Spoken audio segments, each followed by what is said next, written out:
दोस्तों नमस्कार। ITR mismatch संबंधी इनकम टैक्स डिपार्टमेंट के मैसेजेस पर बहुत सारी क्वेरीज जनता जनार्दन की ओर से मिल रही हैं।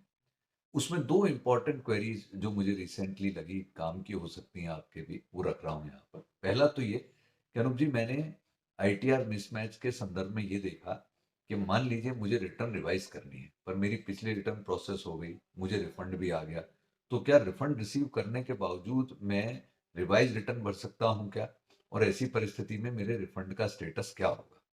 यदि मान लीजिए आप अपनी इनकम को बढ़ाते हैं रिवाइज रिटर्न में, जिससे आपका रिफंड का अमाउंट कम होता है या आपका रिफंड पूरी तरीके से रिटर्नेबल बनता है, तो आपको करना क्या होगा कि पिछला रिफंड जो आप डिपार्टमेंट से ले चुके हैं, जितना एक्सेस, उतना आपको लौटाना होगा डिपार्टमेंट को, along with interest at the rate 0.5% interest per month from the date of receipt till the date of payment.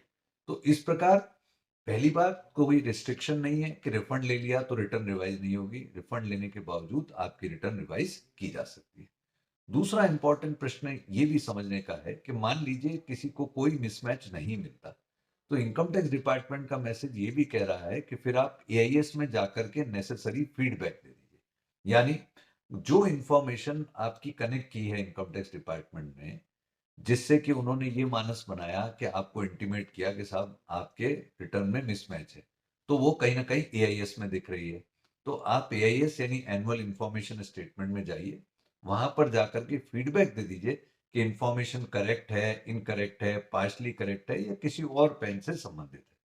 तो ये दो इंपॉर्टेंट इंफॉर्मेशन जो मुझे लगी आपके काम की हो सकती है, इस शॉर्ट के थ्रू आपके समक्ष रखी। यदि आपकी कोई और क्वेरी हो तो आप मुझे लिख सकते हैं। Thank you. जय हिंद।